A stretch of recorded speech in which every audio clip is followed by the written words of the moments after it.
Okay,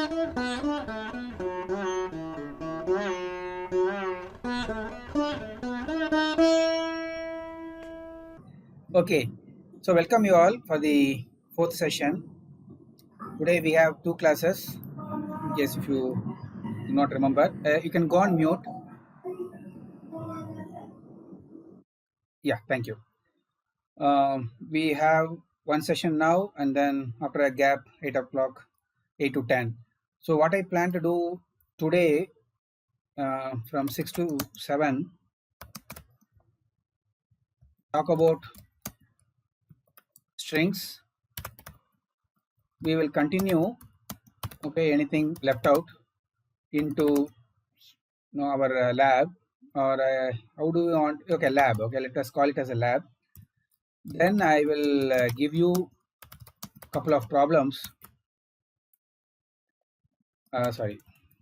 couple of problems to solve, okay, in the lab. So that's the plan today.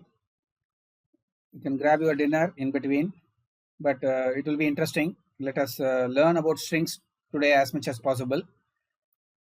Okay, so what I have done, I have done some. I normally do what I do is I try out certain things in the order in which I want to tell you.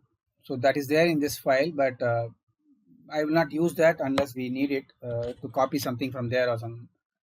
So now let me start here typing it so that you feel that it's not too fast. As usual, please stop me, come on to mobile microphone, and then ask me any doubts. Once in a while, I will look at the chat window also. Okay, so we are going to learn about strings. In C, we need to include string.h if you want to use string libraries. But here we don't need to do any of those things. Okay. Before I get into string, I want to just tell you about a couple of attributes. If you recall, we saw some. I don't know whether I talked about file and name. You know, attributes are always underscore, starts with underscore, two underscores, and ends with two underscores. They are defined for every object that we have in Python, and as you are aware, everything in Python is objects. So that means anything that you create will have its own associated attributes. Now we have this file which I call it as system session4 str underscore in class. So there should be a place where this file name is captured. So let us look at that first. Print the file name of this script. Okay, normally Python they call it as script, not a source file or a code or whatever, but they call it a script also in Python. So so let us print it file. Okay, I'll talk about name later on. Now file we will print it. When you say file, it also prints the file name, but it gives you the complete path of where this particular file is running from. Okay, so you may wonder what is the use of this feature. Actually, there are some occasions wherein you may have to know where exactly which directory your file is working on, and then from relative to that directory you may go, traverse to some other directory either up or in the down the line in the directory structure. So that you can do if you can get the name of the path, the complete path of the file where your source file, your script file is running, and you can from there you can come to know something and then do some later on some processing also. Okay, so this will help you to print the name of this file. I can do that with underscore underscore name underscore underscore. So let me keep the typing at the top so that you can view it. I hope this font size is big enough. Let me know in case if it is not visible. Now I told that name will give you the file name, but actually file gives you the file name, but name gives you main. Okay. Now just let me take a digression here before string underscore underscore name underscore underscore okay, gave you underscore underscore main underscore underscore. Now what is this? Actually, there is in C and C++ we have an entry point which is a main function, right? Which returns int, or it could be void, or it accepts 3 parameters, but you may decide to use one of them, two of them, or three of them, or none of them. Okay, that's why it allows you to create a main with any of those signatures and still it works. But that is the entry point where the program is initially loaded into the memory. All the code and data is loaded into the memory. When the static variables are initialized, they are all kept in the memory. And then the loader gives a control to the main entry point of our function. From there onwards, our user code runs. But before that, a lot of work happens, and the OS takes care of some part of it, and loader, which is a part of the tool or the operating system, takes care of allocating memory from the main memory, getting some main memory locations, and then loading the working set. Okay, we call it as working set for a program or a process. It runs as a process, as I told you. So it needs code, data, stack, all that is located in the main memory, and the processor CPU is initialized with all those addresses. PC will be pointing to code, and the stack pointer will be pointing to the stack area. Any data registers, any segment register is there in Intel processor, they will be pointing to the data area. Otherwise, ARM processors do not have a specific pointer registers for data, which we can use any of the registers available in the ARM processor. So the CPU is loaded with all the contents registers with whatever it is supposed to be pointing at. Then PC will finally be pointing to the main function where it is residing in the code area of your program. Then it starts running. The CPU starts executing the instructions from there onwards. Now, Python does it in a different way. As you know that it is running on PVM, but you can also have, it doesn't matter that PVM, if you use, you cannot have a main function. If you are aware, JVM or a Java has main as a entry point again there.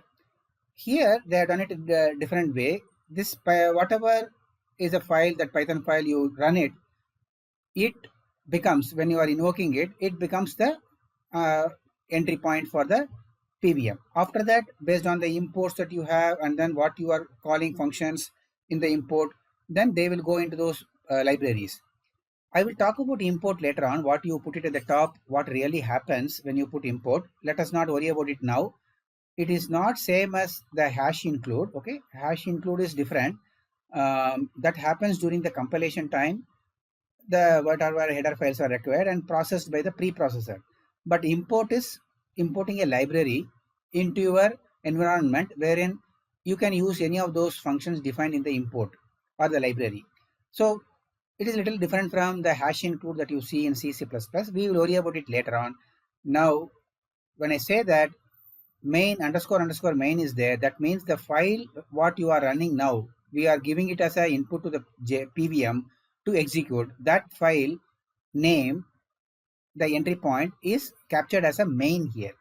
But in case if you are importing this file itself in another Python file, they will have its own file name what you are importing. Okay, so let's suppose I am importing it here. Let us see that we need to import sys, suppose. Okay, you want to import sys and you want to know what is the name of this sys imported file. Okay, now print the name of sys.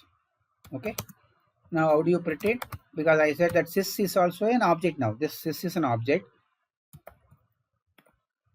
You can see what are the files are there. Okay, what are those various attributes are there for each of those. In this case, sys is a module, so you have this many attributes So these are not same for all the objects. Okay, based on the type of the objects, the attributes will be different, and maybe it all there's are many of them are methods also generated created by these files, this module. So you will have many. Okay, this sys is a very huge module, so you will have many of them here. Okay, so you can just scan through them.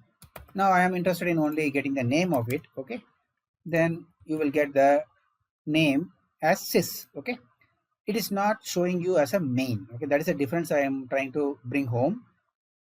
When you are importing some module, you can also import your own file as a module. Okay, you can say import s4 or sys4 sys4 str in class. Okay, so then you will get the name of that particular file as a its own name.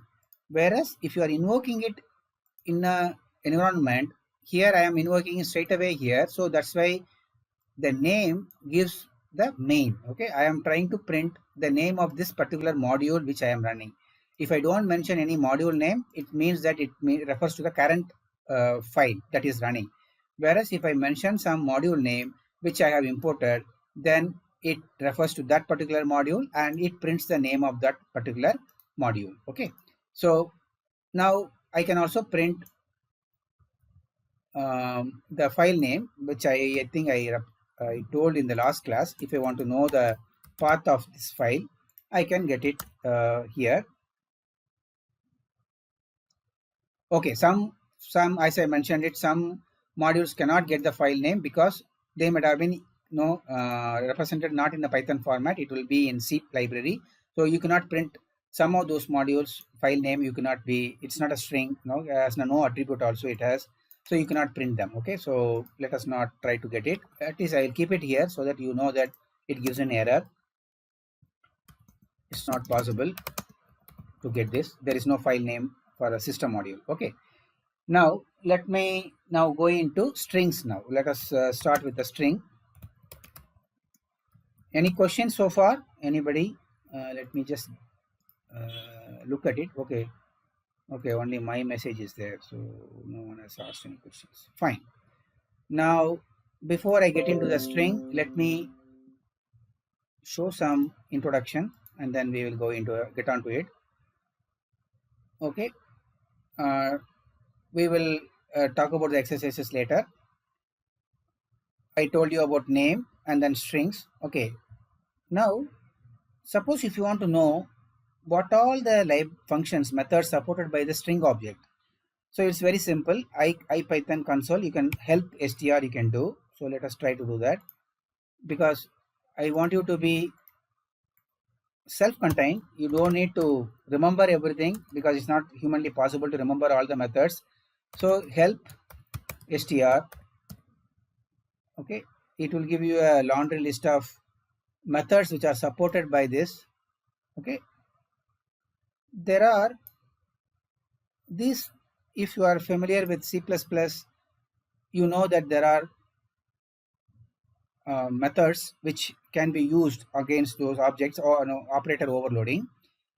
We also have a similar thing in Python, wherein some built-in data types or objects, they have this kind of operator overloading. That means if you say two strings you want to add, this function will be automatically called and it will add the self with the value. Self means the object on with reference to which you are calling the another one, another string. Now this could be called like this, or you can just say string plus str1 plus str2, then it will be invoked. Similarly, equal to, and then there are greater than, less than. There are so many functions which you can call to on the string objects. Okay, these are the methods available on the string object. We will not go through each one of them, but at least I will show you the maximum which are very essential for you to know that. Okay, str1, my str1, I say my string 1. Okay, so it's very string object, print my string. That's all. So this I have already done it, so it's nothing new. So let us now declare another string.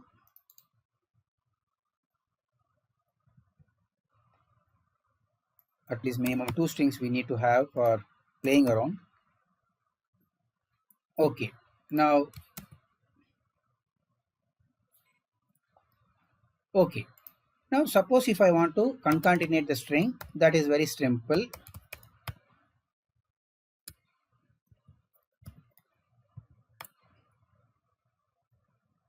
Let me keep it in the top so that you can see me what I'm typing. So let me now show you one simple thing which you need to observe very carefully. Okay, now what am I doing here? What is getting passed to the print? Can someone tell me whether what is getting passed to the print? What type? Address of base address of string. Which string? Both string. Okay. Sorry, please a little bit louder because I am little bad in hearing it. Or you can type it also. Please use the chat window, because when you are interacting, I want to be on chat window. So you can type it. Anyone can type whatever you want, because some of the audio is not very clear.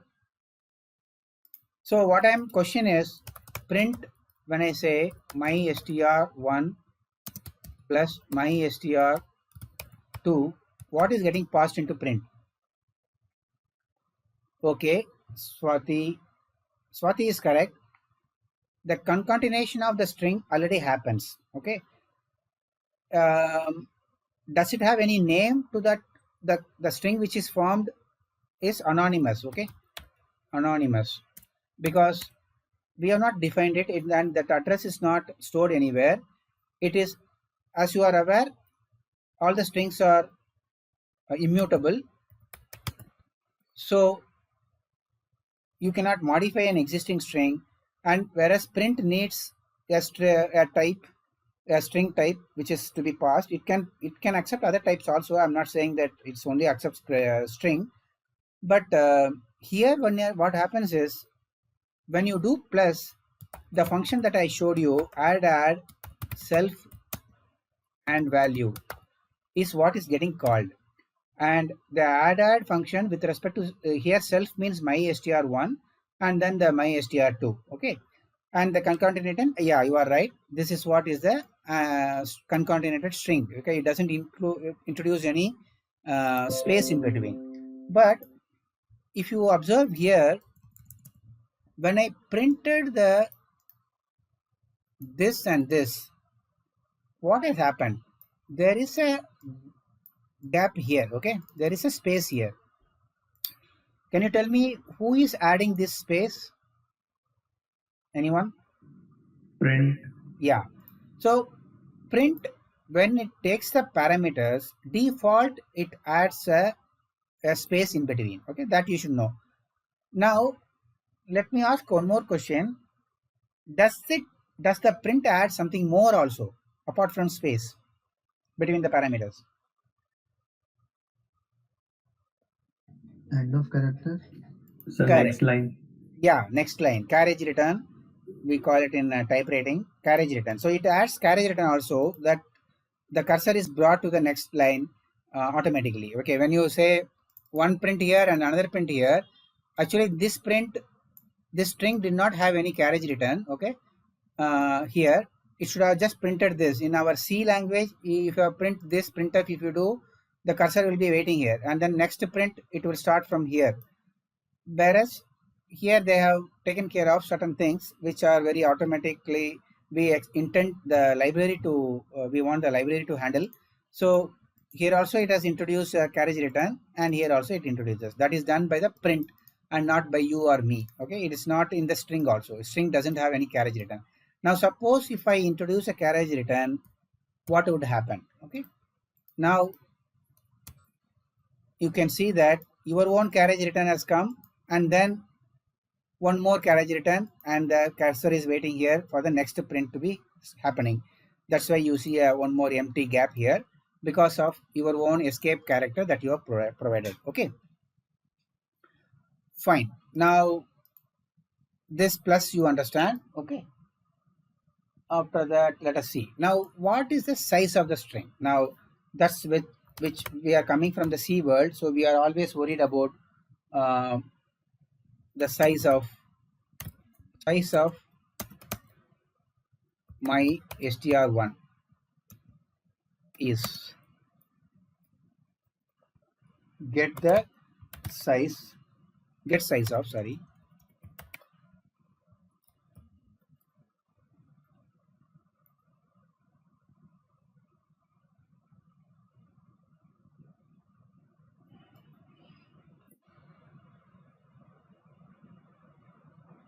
okay.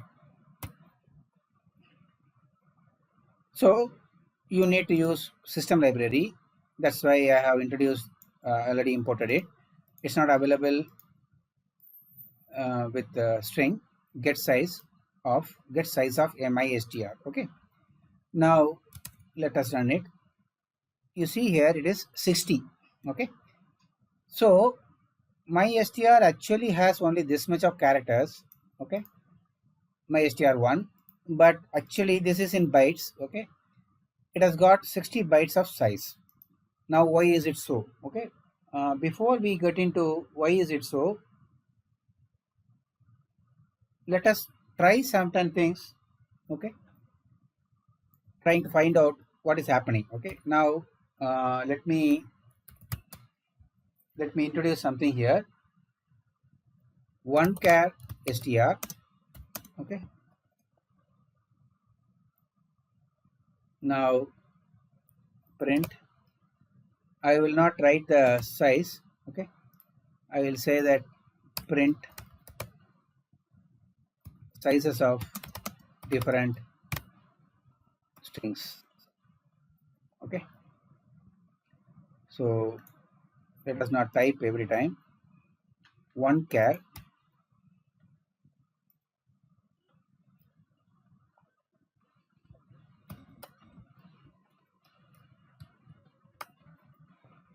So what do you expect? So let us see. 1. Sorry, no, I shouldn't have printed it. I should have waited for your answer. No problem. So it's surprising, right? I printed size of different strings, so it must be this value only, which is getting 50. So now let us try to get two strings. Okay, two char strings.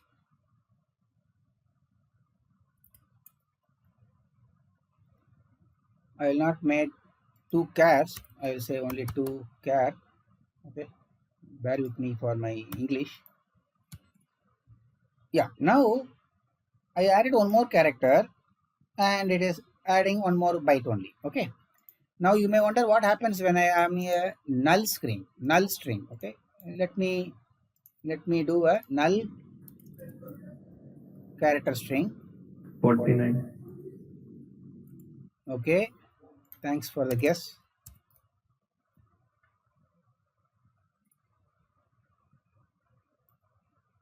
Must be surprising. Am I printing properly? Yeah. So you have AB, and this is 51. Okay. Now one more before I went into null string. Let me print 3 character. So at least we should not assume with only one number. Induction principle, let us not assume with only one parameter. So let us take 2 more. Now you see here 1 char, 2 char, 3 char strings are incrementing by 1. So at least by induction we can prove that every character that I add into the string object needs one more byte of storage. But null string needs similar to a 1 char string, which is 51. Okay, Now where is it going and what is it doing? So it is little deeper to understand it. Before I'm not going to explain everything about how it is stored and all that. So let us um, try to understand one thing, okay, before I start explaining about how strings are encoded by our Python. Okay, encoding of Python string.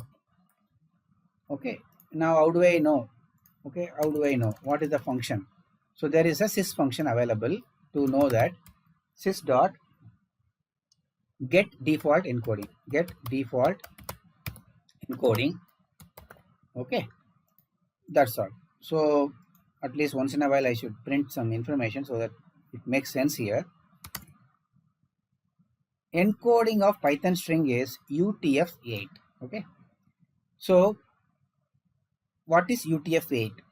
I will show you the Unicode. Okay, Unicode it is. Okay, UTF is Unicode standard. I am not going to read about, scan through this whole thing. Let us one second. UTF full form, if you want to know. Unicode transformation format. Okay, I forgot. Unicode transformation format.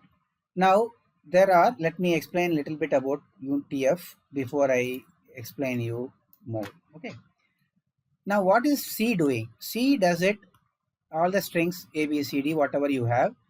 It has a encoding for ASCII character, which is a 7-bit encoding. Okay, American Standard for Code Information Exchange. Okay, interchange or whatever.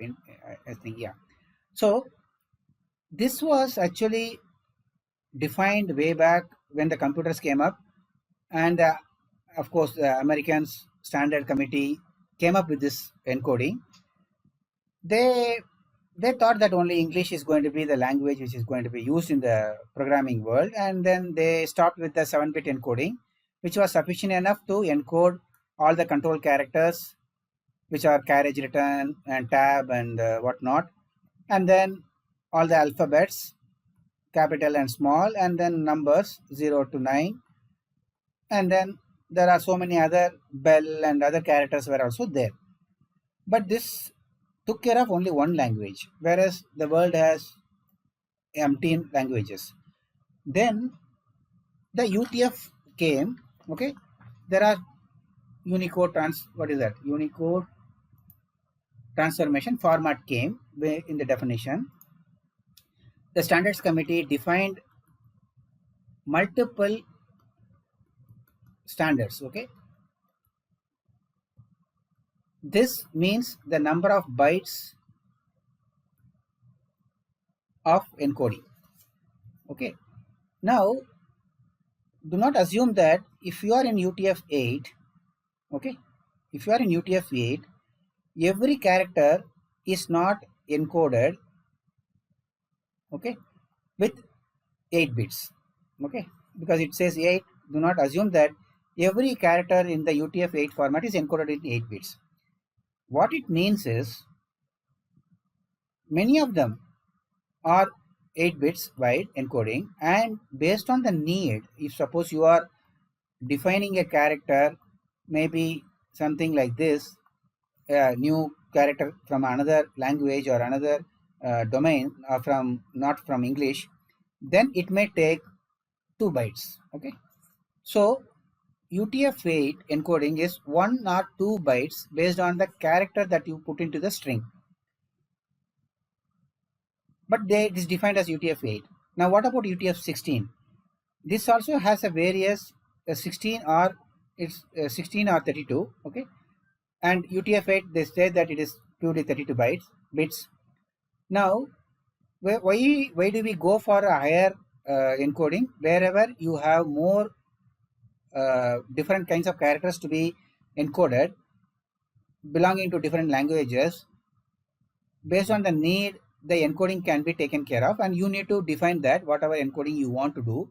Suppose if you are storing something into the string, you need to also mention the encoding of what type you want to do. Okay, let me show you now the help that I showed you. Okay, where is it? I kept this window for help. Oh, I didn't do that. Okay, let me keep this window only for help of str,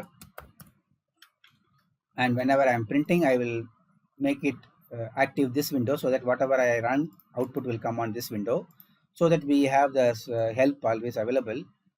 Now see here, string is some bytes of buffer, and then there is an encoding also is mentioned here. Okay, one of the parameters for what encoding this particular string object should use for the byte array that you are passing. See, byte array is going to have a raw bytes of characters, and then they will be converted into a string object. Byte array is different from a string object. String object has all the associated functions which are with the real strings, whereas byte buffer is a raw byte buffer.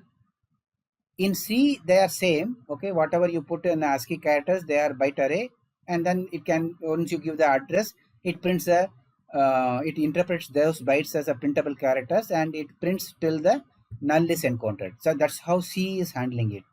Whereas all the higher object-oriented languages, they do not handle the string as a simple byte of array of characters. They handle it as a string objects.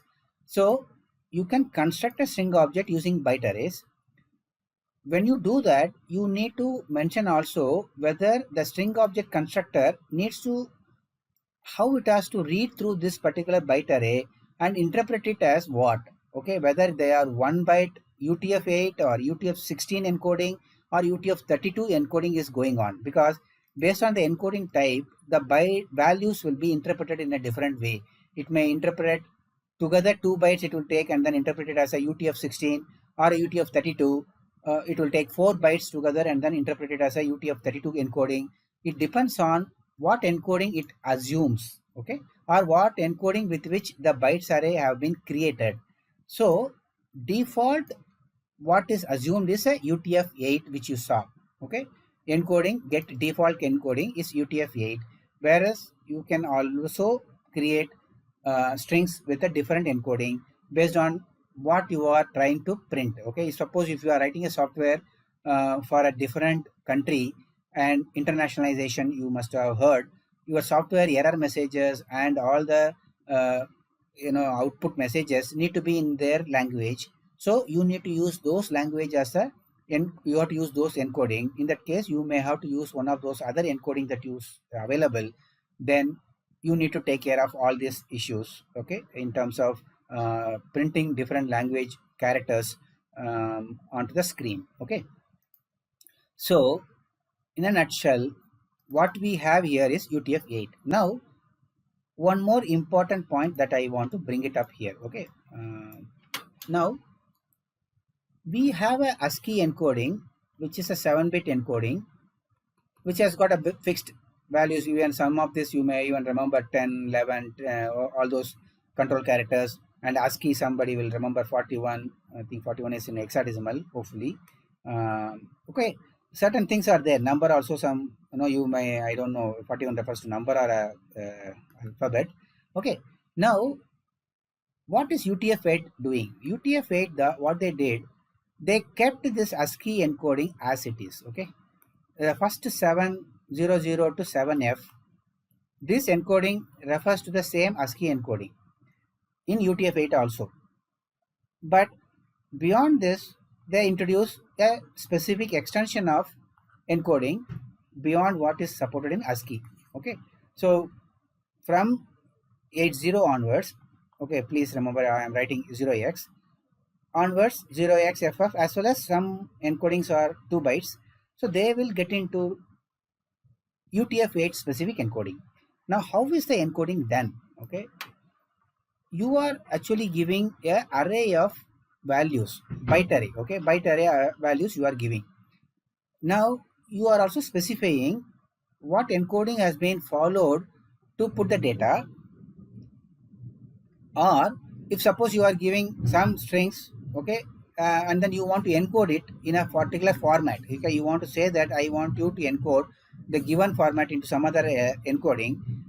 Now what is the string object? Okay, when it is taking in some input and then storing it inside it, it has to do the UTF-8 encoding to store this value. Suppose if you are giving a character string, character pointer or a character string, and you want to store it in UTF-8 format, okay, internally, then what happens is normally you are giving ASCII character, and it is going to encoding, but finally I said that the encoding is similar. ASCII formats are defined as UTF-8 only, but still internally it does some encoding and then store it inside the process, inside the object, okay, string object. So whatever it stores is in UTF-8 format, okay. It encodes it, whatever you gave as an input, it can encodes it and then stores it there. And then when you are printing something, it decodes it and prints the UTF to a printable character, whatever you come.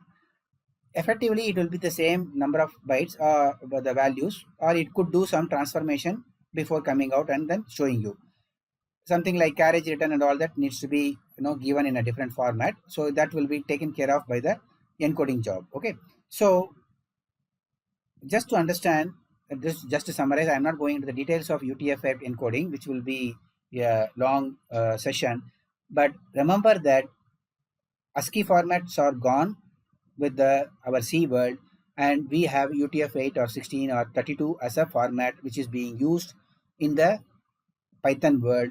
And what you have when you saw that null character or a single character, you thought of 1 byte, which happens to be a 50 bytes or whatever, 50 bytes, I think 51, I think. So that is the reason you see that they are different. Okay, single character is 50, AB is 51, and this is 52, and null character is also happens to be a 51 byte of data. Okay, so it needs some kind of this much of information inside it to encode it, so you have this information. Okay, any questions on this before I go further? I'm not going to talk about UTF-8 anymore. Okay, fine, no questions so far. So let me come here. Now Python sequence is a series of characters encoded in UTF-8 format, single quote or double quote, which I already mentioned, and objects are immutable, strings are immutable. So you can't change a string in place, but you can copy parts of the strings to another string to get the same effect. Doc strings, I told you, it's a multi-line string, as well as it captures the documentation for a particular module or a function you can have, and then you can use it for generating the help command. Okay, so what happens when you say help? Okay, let me explain. Help, you said that sys, or a help, we said str.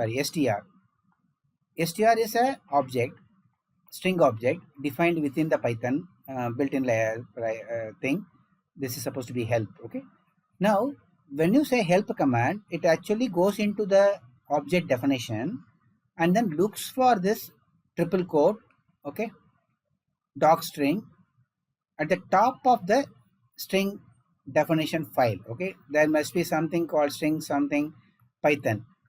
Okay, so or it will maybe in some other representation. Okay, it need not be Python, that's why we were not able to get the file name. Okay, so but still it has to handle this kind of a requirement from the Python perspective. So help actually looks for the doc string of an object.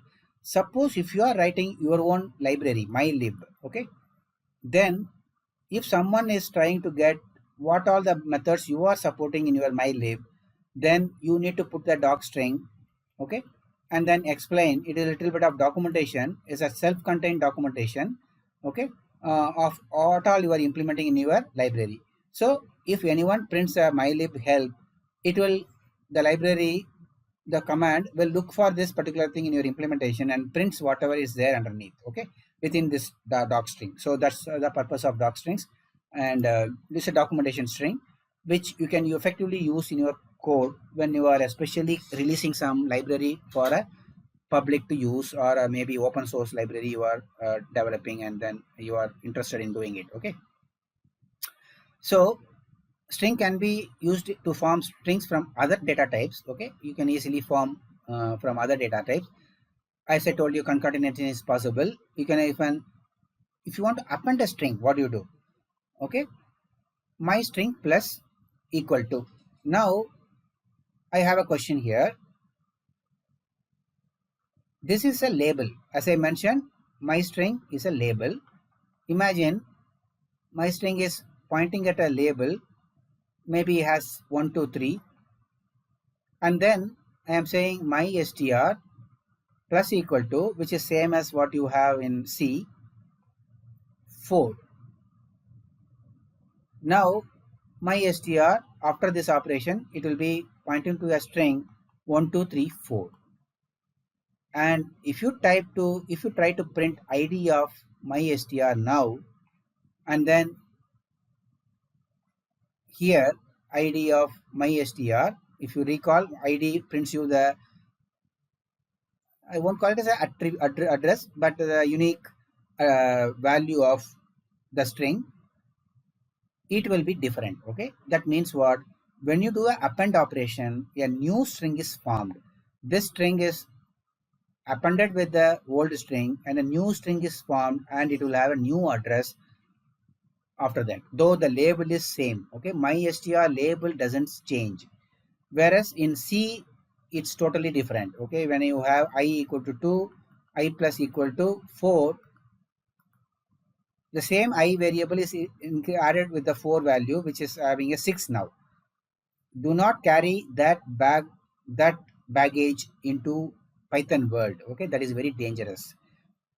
Here what you see, the same label is still, the variable is pointing and it is holding the value that you have added, whereas the mystr is quietly changed now when you do a plus equal to here, because string objects are immutable, and even when you are adding integers it happens. Okay, so this you have to keep in mind whenever you are debugging it, because if you have a wrong impression here, you are likely to make lots of mistakes, and debugging your code will be very difficult later on. Okay, that's why I'm stressing on these points very much here now. Okay, now let me talk about how do I extract something out of my string. Okay, whatever string I have, I can use the square brackets to extract it out. Okay, I will talk about it, so let us not go further. Now let us come to our program. So let me say print the first character of my str1. How do I do?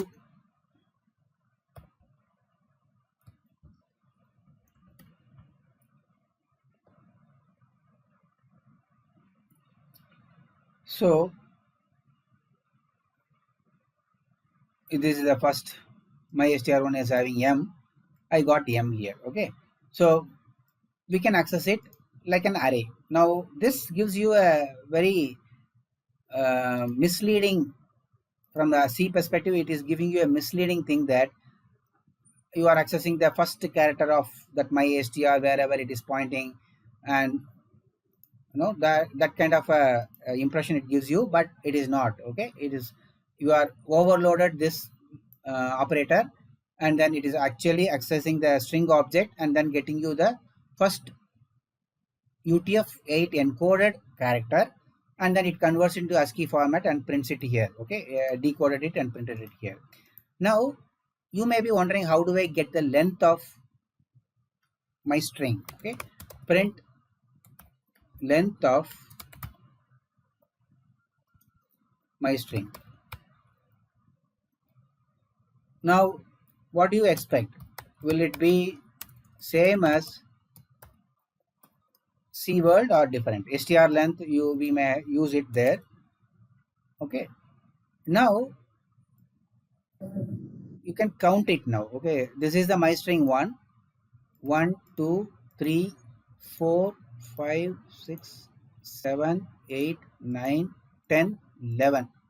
So including 1, there are 11. Okay, so it prints 11, similar to our C string. But do not assume like C string its size is 12 including the null string. No, size will be maybe 51, 50 plus 11. Okay, 61. Okay, so again, do not go by this particular value. It could be different on different platforms. It could be different on different encoding of strings. Okay, default maybe could have been set for default UTF-16. So do not assume this will be the value. Okay, always check it out yourself. Okay, you find out what is the encoding done and what is the size of that. Try to get it out, check it out rather than imagining it. But in C it is very clear. You may go by length and then +1 you will say that 0, a null character has to be stored, so that will be 12, but actually it will be occupying 12 bytes in the memory, but string length will give you this. So here it gives you length of the string. Okay, specifically in terms of byte it is giving you, not even in terms of UTF-8 encoding, it is giving you in terms of a byte because all the ASCII characters are only there. So it is encoding it in ASCII format which occupies only 11 bytes. Okay, so length is one thing which you may need it for processing some of the string related functions. Okay, now we are almost ending, so I will talk about maybe 5 minutes and then go finish it off. Okay, we can, any questions you have, we can take it now. Let me, okay, value of mystr 0,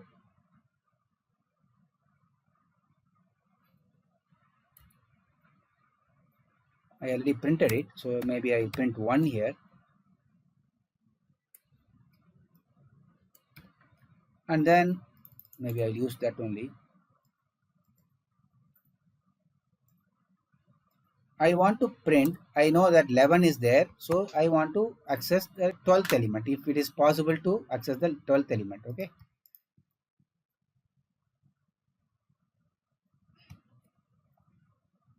so string index out of range. Let me see 11 goes, 11 is okay or not. It should be no, because we are starting from 0, so that means 10 is what, if the length is 11 you cannot go by beyond 10. Okay, so this indexing has to be within the range. It's similar to C. You need to be within the range to make sure that there is no runtime error. I will tell you maybe in the lab when we meet. I will tell you the other way of accessing the string beyond the limits, and which is not going to cause you any trouble. That's why I showed you that this is very important to know, that be cautious not to exceed the length of your string while accessing here. Okay, so we are almost 50. I don't know whether I can take 5 minutes or 10 minutes now. Okay, anyway, we are meeting in the lab. I will give some time for question before we end. Any questions from anyone, either from the last week classes or this class, or any installation problem or any generic issue that you want to talk about?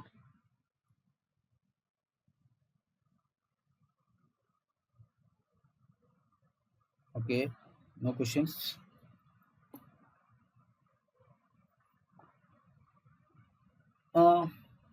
Do I do anything? Okay, can I take another 5 minutes before we break, because we don't have any class? Is it okay? Yes, sir. Okay, sir. Okay, no, I see that there is some reluctance. Okay, anyway, I want to cover the same thing in the 7 o'clock class. So, sorry, 8 o'clock class, 8 to 10. So, only one thing I will end it with, so that it doesn't stop here. Okay, because having said that, I am accessing the indexing, so it's a related thing. So, let me talk about slicing before I stop. Okay, slicing of strings. Okay, very interesting feature.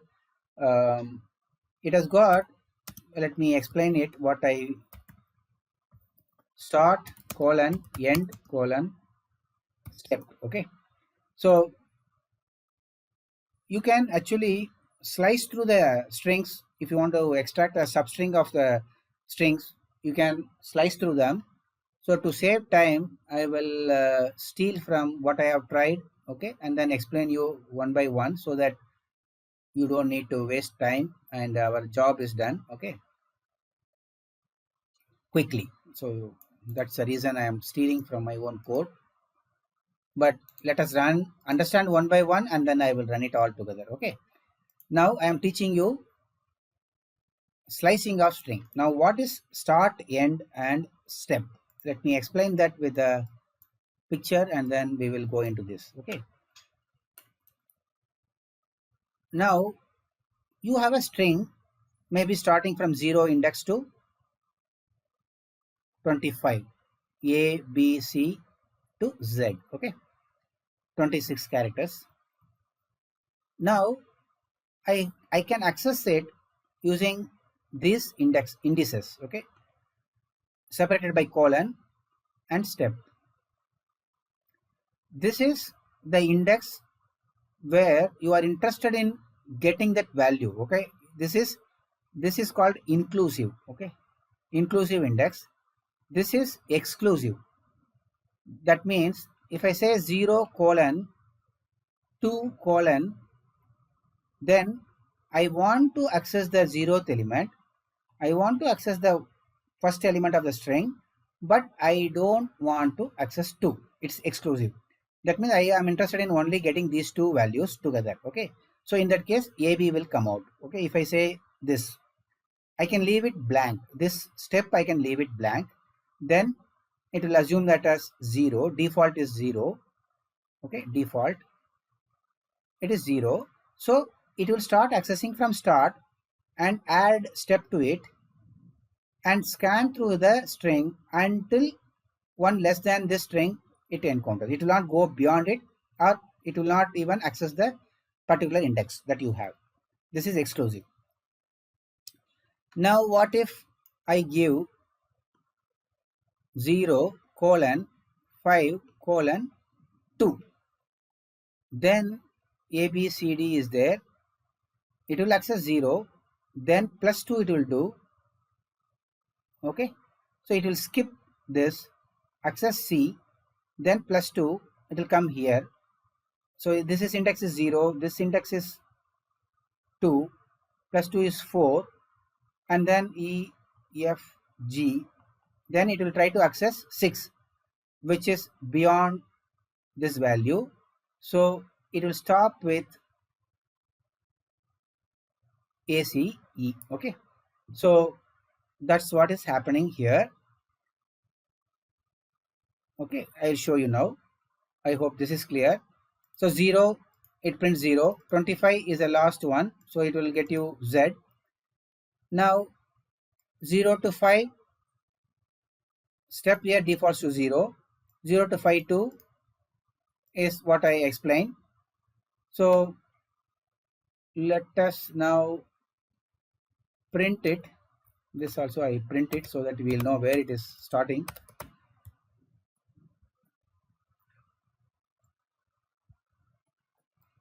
Okay, so this is printing. Where is it? Okay, this is the start. Don't worry about other things. At least up to this point you can understand it. Two strings A, B, C, D, E, which I explained here. A, C, D, E. Okay, here yeah, next one is ACE, okay, which I explained. ACE, which I explained, is coming here, okay. So now what about these guys? Okay, I will not now what about this guy? Here you are saying that -1 here, okay, and -5. Now let me explain what it is. When you say I am not given anything here, minus 5 colon minus 1. Then the indices are 0 to n minus 1. They're based on n characters here. Okay, if you are accessing it from start to end, okay, start to end, and if you are starting from here end to end string onwards to the this side, minus 1 refers to this. Okay, so this is a step actually. Again, this is a minus 1 is a step. You are going in a minus 1 step, and then when you don't declare anything, 0. Okay, it's not default to 0 here. When you say minus 1, it defaults to the last element. So let me show you now print what is happened ZYXW. Okay, so let me explain this. Up to 6 I will stop. Okay, sorry, 7 I will stop. Okay, sorry, not this. Where is it? Okay, so when you said empty minus 5 minus 1, you are saying that I am interested in incrementing it by minus 1. Okay, so it means that you are interested in traversing the string from end to, not from the start to end, you are traversing in the reverse order. Okay, but in the minus 1 is the increment. That means you are going to start from the end and then keep decrementing it by minus 1. So this is assumed to be minus 1. Okay, the index is minus 1, the last element z is minus 1, y is minus 2. That means minus this index, the step is minus 1 equal to minus 1 minus 2, and then minus 3. So it goes starting from minus 1, it starts off from here, and the step it takes it as minus 1, and up to minus 5 it goes. So minus 4 minus 5, again minus 5 is exclusive, so you are only accessing the last 4 element of your alphabets. So Z, Y, X, W, but it prints it in this order. Okay, it doesn't print it from W, X, Y, Z, because it is accessing it and then sending it out. Okay, printing it out. That's why you see that it is coming in the reverse order. Okay, so I hope this is clear, the first one. And the second one is, as I mentioned, it is a inclusive and it is going to be in the reverse order. Step gives the information to the library that it is going to be traversing in the reverse order. Otherwise, anyway, string index is always starting with 0. You cannot have a minus index there at all. Okay, if it is a minus index, that means a minus step means you are going in the reverse order. So the start index is inclusive and from minus 2. That means it will start from y, not from z. Z is minus 1 and y is minus 2 and goes up to again minus 5 only, exclusive. So minus 4, minus 2, minus 3, minus 4. Okay, y, x, z, w, sorry. So, and then the step is minus 1. But if you say step is minus 2, 1 will be dropped, x will be dropped, and then you get only yw. So I hope this is clear to you. And the last, I am stopping here with this. Okay, or even with this. Okay, all whatever I printed. Now what happens when I say minus 1 and minus 1? That means what? I am not giving any end index at all. So it is a open-ended. It can go on till it encounters all the, it prints all the strings in the reverse order. So it starts off with minus 1 and goes till the end of string, and it goes in the minus 1 step. So it goes on like this. So it prints you the string in the reverse order. So printing a string in the reverse order, you don't need to write a function to reverse. It is very as simple as, you know, accessing it like this. You can also do this. Okay, default it. So it is intelligent enough to find out that minus 1 if you are giving, that means you are interested in traversing the reverse order, and if you don't mention any start index or end index, it assumes that it is start of the string and end of the string, and it prints again all the strings in the reverse order. Now what if you do a string which is outside the index? Okay, I am giving minus 100 and plus 100 or whatever. I can go on, I can give any number, it will not give you any exceptions. Okay, that's safer here. So remember, if you do not know a priori, if user input is coming in and you don't know, it may be appended by someone in the middle, maybe you can always use a length to find out. But if you are interested in accessing the string without knowing the actual length of them, you can use the slicing mechanism, wherein even if you are outside the limits, it will not give you any error. Whereas here you cannot go outside the limit if you are accessing it as a array index like a C, whereas this is little different. You need to put a colon to say that you are interested in accessing it as a slicing. If you don't have a colon, it is assumed to be a indexed addressing. Okay, similar to C addressing. Okay, so I hope this is clear and I'm not taken too much of your time. So I will stop here. See you at, I will stop the recording also and class also. I will send you another link. Bye bye. Have your dinner. See you at 8 p.m. Thanks. Bye bye. Thank you, sir. Thank you, sir.